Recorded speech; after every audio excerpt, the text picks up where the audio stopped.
o mundo não deve nada para as pessoas normais. São os anormais que mudam o mundo. Meu avô, meus avós foram operários numa fábrica. Meus pais foram operários numa fábrica. E eu fui operário na mesma fábrica durante 7 anos. Eu me lembro que na nossa época, eu tenho 58 anos de idade, né? E na época todo mundo entrava com 14 anos de idade a trabalhar, que também não morria ninguém. Era o normal, né? Eu vejo muitos pais reclamando, inclusive donos de negócio, dizem, pô, eu queria botar meu filho a ser garçom, a atender a mesa, mas não pode. Se vier algum fiscal aqui, me multa, né? Antigamente ninguém morria por trabalhar. Isso também está errado. Então, o meu pai, eu sempre fui muito estudioso, eu sou disléxico, né? Disléxico é a dificuldade de aprender a ler nos primeiros anos. Tu também? Sim, eu tenho muita dificuldade em ler. Eu também. Nossa, muito difícil. A professora, quando dizia assim, Luciano, continua a leitura. Eu já ia na aula de português tremendo. Eu já ia mal para a aula de português. Eu sempre fui péssimo em português e ótimo em matemática. Eu sempre aprendi a multiplicar e a somar. Dividir. Essa é boa. Eu sempre aprendi muito. Essa é boa, né? É somar e multiplicar. Dividir e diminuir, puta, não aprendi nada. Agora, eu era péssimo em português. E não entendia, porque se eu era bom em matemática e não era burro, né? Por que quando eu ia na aula de português, puta, aquilo me passava a mão, puta, amanhã tem aula de português. E aí a professora, eu acho que na 5ª série, 6ª série, a professora disse, Luciano, continua a leitura. Putz, eu não ia, não. E os outros meus amiguinhos lendo atrasômetro, a burocracia. Puta, começava a gaguejar, o pessoal começava a rir. E aí, eu não entendia. Aí eu pensei, pô, o que eu vou fazer?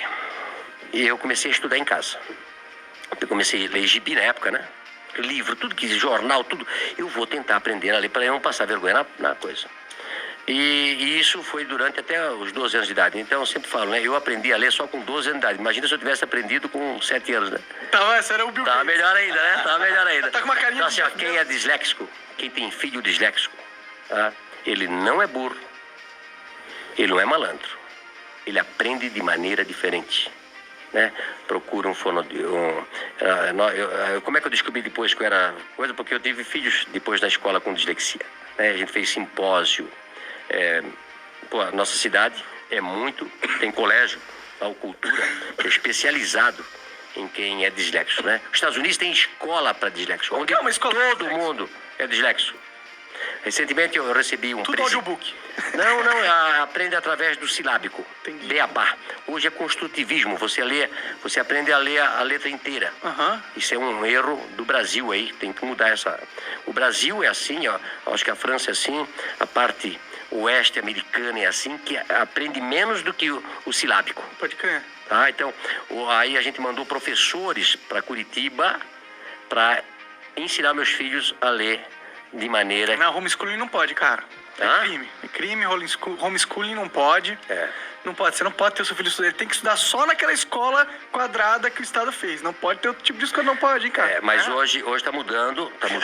E eu digo pra você, quem tem um filho disléxico ou um filho que tem... Esse filho pode virar um problema no adulto, porque ele foi marginalizado na escola. Né? E eu, graças a Deus, depois aprendi e tal. Mas eu saí, então, de pais operários. Eu comecei numa fábrica também. O que a fábrica fazia? Fábrica tecidos. Fábrica Renault. Uma fábrica de tecidos de centenas de anos. Todo mundo lá em Brusque trabalhou na fábrica Renault. Ela existe até hoje, será? Eu comprei a fábrica. Tu comprou? Caralho! Legal. E aí depois de 3 anos eu trabalhei na expedição, o meu gerente me chama e disse, Luciano, eu era chamado lá até de ligeirinho aí para correr para cá, correr para lá. Eu nunca parei, eu nunca parei para conversar, eu corria nas escadarias, sempre trabalhando, acelerado. Aí um dia ele me chamou, esse meu gerente, e disse, Luciano, você é muito bom para ficar aqui. Eu te arranjei um emprego de vendedor, lá no outro lado. Tu não quer ir para lá? Eu disse, puta, vou para lá. Aí me encontrei. Até hoje eu sou um vendedor. Adoro pessoas, adoro vender, né? E aí depois montei a Avan com apenas um colaborador do tamanho dessa sala aqui. Então a sala aqui é do tamanho da minha loja que eu comecei. Caramba! O que tu tava pensando quando tu criou a Avan? Tô falando assim, não tô falando do que tu ia vender, não. Tô falando...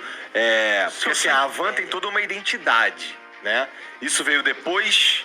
Não veio nessa primeira loja? Não, a loja num bairro, né? Aliás, antes de começar a Avan, como eu fui vendedor, eu passei a vender tudo o que se fabricava na loja, na empresa, que era uma empresa de 5 mil colaboradores, grande. E também o carro da diretoria, a sucata, tudo que tinha na Avan, era eu que na Renault na época, eu vendia. Até achei eu tô com um diretor que está lançando um livro na semana que vem, tem 80 e poucos anos, e ele conta no livro uma história que aconteceu. Ele tinha um Galaxy, lembra do Galaxy? Carro. Um carro, Galaxy.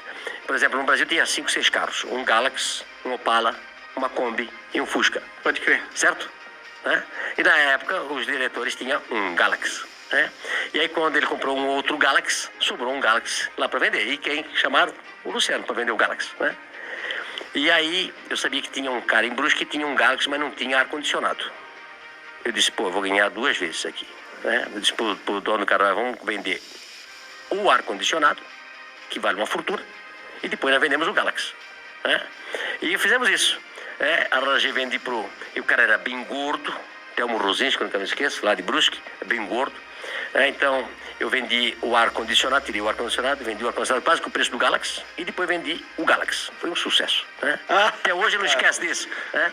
Então, assim, depois disso, eu montei primeiro uma tecelagem de toalha, em 1984, com 22 anos de idade. Da hora. 22 anos de idade. E depois Por eu que montei a você Van. tinha esse negócio de montar empresa? Porque seu pai e sua mãe eles eram operários. Eles tinham alguma coisa de montar empresa, né, dentro deles? Não. E meu pai dizia assim, Luciano, eu começava das 7 da manhã às 5 da tarde. E meu pai trabalhava das 5, 1h30. E aí antes de eu ir para o escritório onde eu trabalhava, eu passava no lugar que meu pai trabalhava, que era um subsolo. Trabalhou 42 anos num porão. Meu pai. Caralho. 42 anos. Vitamina D faltava bastante. Pô, coitado. E aí eu dizia, pai, agora eu vou montar uma empresa para mim. Ele disse, estás doido, Luciano? Eu tô aqui a vida toda de operário. Tu já tá naquele escritório bonito ali. Fica ali, o emprego teu é bom. Olha só, pai, o pai passou a vida toda aqui.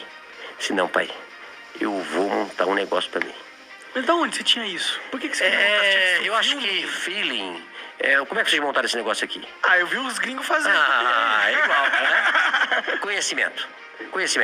Eu digo que o conhecimento vale mais do que um diploma. Não é isso? Total. Não é a faculdade que tu vai fazer. É o teu conhecimento, a tua força de vontade. E eu disse, pai, eu vou montar uma tecelaginha e vai dar certo. Aí montei uma tecelaginha, depois tirei meu pai da fábrica e botei ele a trabalhar comigo. Que da hora. Esse deve ter sido um dia da hora. Mas você já pagando salário pra ele ou ele foi com uma aposta? Claro. Assim? Não. Eu fiquei um pouquinho melhorzinho, né? Entendi. Porque no começo, eu até falo hoje sobre ser empresário, né? Eu soube que aqui vocês também, quando começaram, dá prejuízo. Não, porra. Né? 2 anos de prejuízo. Tu começa, não tem hora pra trabalhar, não tem dia pra trabalhar, não paga hora extra pra gente. E muitas vezes dá prejuízo. E muitas vezes você quebra e perde tudo que tinha. Né? É verdade. Então, como eu tinha 22 anos de idade, eu vou tentar. Não tinha namorado, não tinha casado ainda, nada. E a tecelagem foi muito bem. Tirei meu pai da fábrica. E aí depois, 2 anos depois, montei a Van. 1986, com 24 anos. Eu e Vanderlei. A Van. Hang e Vanderlei. Um sócio que eu tive durante 5 anos. Entendi. Mas o que aconteceu com a tecelagem? Ela cresceu? Não, aí a vendeu? tecelagem trabalhei durante até 90 e pouco, uns 10 anos. E tendo a Van junto. Junto, né? Entendeu? E depois eu vendi a tecelagem. Entendi. Quem que era esse seu sócio aí do começo? Vanderlei. Quem que... Era um supervisor de vendas que trabalhava comigo na Renault. Entendi. Aí ficamos 5 anos juntos, separamos, ele tem a empresa dele hoje e a Van continuou. Pode crer, ele meio que comprou tua parte, é isso? Não, não, na realidade a gente dividiu, ele fez a Vantex e eu continuei com a Van. Pode crer. O que faz a Vantex? A Vantex vende tecido ainda hoje. Entendi. Pode crer. E aí, como que foi essa primeira loja? Me imagino que deve ser legal pra você ter um negócio físico, receber clientes. É diferente da tecelagem que você fazia antes, que é negócio pra empresas, né? Uma tecelagem você vende pra alguém vender, né? Isso. E também é engraçado o seguinte, olha só. Eu comecei a tecelagem fazendo tecido para roupa de cama. E aí um dia eu fui vender a roupa de cama para um atacadista. Fui eu e meu pai, pobre, sem dinheiro, precisava vender aqueles paninhos para poder comprar fio. No começo assim, eu tinha um Fiat amarelo ovo, 4 pneus quadrados, não tinha dinheiro para comprar, na época era câmara de ar, furava, o pneu já gastou todo, ele solta a cinta, um pneu velho, quando ele está tudo gasto, ele solta a tinta e começa a sair os ferrinhos para fora. É isso? Eu tive carro assim, um Fiat amarelo, 147, e aí eu fui vender as pecinhas com meu pai, e aí eu cheguei lá nesse lugar, e o cara disse, olha, eu pago R$10 essas tuas pecinhas de pano aí. O preço era 20. Eu disse, pô, mas o meu custo é 20, eu não posso vender por 10. Não, mas é o que eu pago. Tá bom, vendi as pecinhas por de dinheiro. Aí falei pro meu pai, passa esse trabalho todo, tem que comprar fio, tem que fazer o pano, tem que tingir tudo. Aí me custa 20. Eu venho daqui e venho vender por 10. Aí o cara pega por 10 e vende por 100. Eu disse, meu negócio não é fazer tecelagem, meu negócio é botar uma loja. E montei a Van por isso, tu acredita? Faz sentido. Falou, pô, vou entrar na linha que ganha mais. E aí, a Van cresceu com muito mais velocidade, né? E aí, de uma loja de um funcionário, comecei com um funcionário, passei 3 anos depois para uma loja de 3.000 metros quadrados, e depois era tanto movimento que a gente fez a primeira Van com a fachada da Casa Branca. Que pira foi essa? Por que a fachada da Casa Branca? Isso também é legal. Olha só. Eu sempre digo o seguinte, que a Van é uma empresa de publicidade, mas que vende produto. Sempre adorei propaganda. Hoje eu coloquei uma foto no meu Instagram de 3 amigos, eu e mais 2 amigos, que fomos em 1988 para a Europa, para viajar. Primeira vez que eu fui viajar com 27 anos de idade. Isso me mudou minha cabeça. Saindo do Brasil, na época, quando você ia para o estrangeiro, era como se você fosse para a Lua, que nem o Jeff Bezos. Era parecido. Em 1988, o mercado fechado ainda do Brasil, o Collor que abriu ela, né, em 92, 93. Então, um amigo meu me convidou para ir para a Europa na casa de um padre, do irmão dele, para ficar direto. Pô, na época compramos $1.000, ainda voltamos com $500 no bolso, né? Ficamos lá uns 20 dias. A hora que eu cheguei na Europa, vi aquela coisa toda, eu disse, pô, não vou parar mais de viajar. No ano seguinte, em 99, foi a primeira vez que eu fui para os Estados Unidos. E as pessoas que estão me vendo, 89, né? jovens, quer mudar a cabeça, faça uma viagem. Né? Às vezes até aqui no Brasil, né? O cara de lá do interior, vai para São Paulo, vai para o Rio de Janeiro, vai para algum lugar. E o cara que quer abrir a cabeça, vai para os Estados Unidos. Né? Vai para os Estados Unidos, vai para Cuba. Cuba vai só ver... Vai fechar a cabeça. Vai fechar a cabeça, né? Mas, puta, quando eu cheguei em 89 nos Estados Unidos, eu e mais 2 amigos, aquilo ali, você não via um carro igual. O Brasil só tinha 5 carros, 7 naquela época. Você não batia um carro com a mesma cor. Era uma coisa de louco. Eu fiquei impressionado. E depois eu comecei a viajar todos os anos para os Estados Unidos. Uma delas, eu fui para Washington. E aí eu trouxe um cartãozinho postal da Casa Branca e deixei lá na gaveta. Quando eu saio da segunda loja para fazer uma outra loja, porque eu recebia 150 ônibus por dia. Por dia? Por dia, era uma loucura. Os caras é de ônibus para um monte de coisa. As pessoas acham assim, puta, mas a Van fazendo esse sucesso, como é que pode? Esquecem que a Van começou há 35 anos atrás. De uma lojinha pequena, sempre evoluindo, sempre que eu sou um cara impaciente, né? Sempre querendo fazer diferente. Eu trabalho 7 dias por semana, 24 horas por dia, 365 dias se precisar, né? E aí, quando eu vou para os Estados Unidos, eu disse, meu Deus, que país é esse? Por que o Brasil é assim? Se tem o Brasil foi descoberto praticamente na mesma época dos Estados Unidos, não é isso? Sim. Tem 500 anos aí, vai. 500 anos, agora não, 521 anos, eles também têm 500 e poucos anos. Por que um país quase do mesmo tamanho, uma coisa é de um jeito E nós somos do outro. Aqui, ó. Na cabeça. Principalmente dos líderes e de quem toca o país. Né? Eu sempre falo que o Brasil tem mão de obra e tem a matéria-prima. O que falta é gestores. Nós temos tudo. Né? Que país dá 3 safras por ano? Que país tem ouro, minério? Que país tem esse tamanho? Tem sol o ano todo, não tem neve, não tem terremoto, não tem furacão nenhum. Né?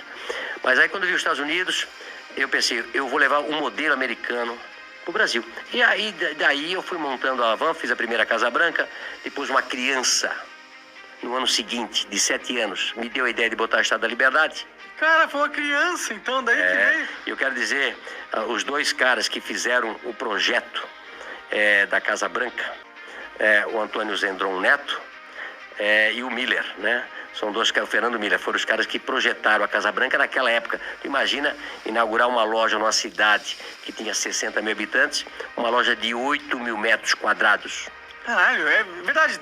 Dá pra uma loja desse tamanho ser rentável numa cidade? Olha só, eu tinha uma loja de 45 metros quadrados, saí para uma loja de 3 mil metros e na frente eu faço a Casa Branca.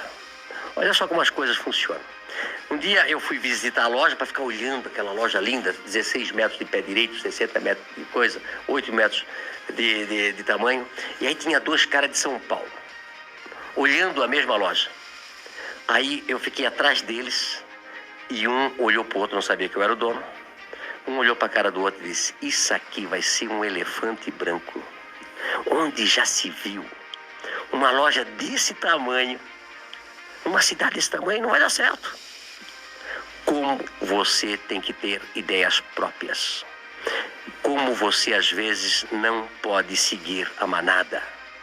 Como você, às vezes, com a ideia maluca de fazer um programa, começar do zero, vir para São Paulo, ou vocês começarem em Curitiba. Sim, sim. É isso? Isso. Vai dar certo, vai dar certo, vai dar certo, e é o sucesso que é. Foi uma aposta. Sim. É isso? Uma aposta, mas também, às vezes, o cara não vai dar certo. Ixi, Isso não vai. Ouvi pra caralho. Hã? Ouvimos pra É caralho. isso, não vai dar certo. Não vai, que vai dar errado. Né? Tem que tentar. Ih, não tem convidado suficiente. Isso, vai faltar assunto. O que vocês vão falar? Já pensou, né? Pois é. Então, assim, ó, eu acredito. Eu tenho uma frase do Beto Carreiro World. Eu era muito amigo do Beto Carreiro World. Era um cara visionário também, né? Começou do zero e monta aquele parque lá em Penha. Ele dizia assim pra mim, Luciano, o mundo não deve nada para as pessoas normais. São os anormais que mudam o mundo.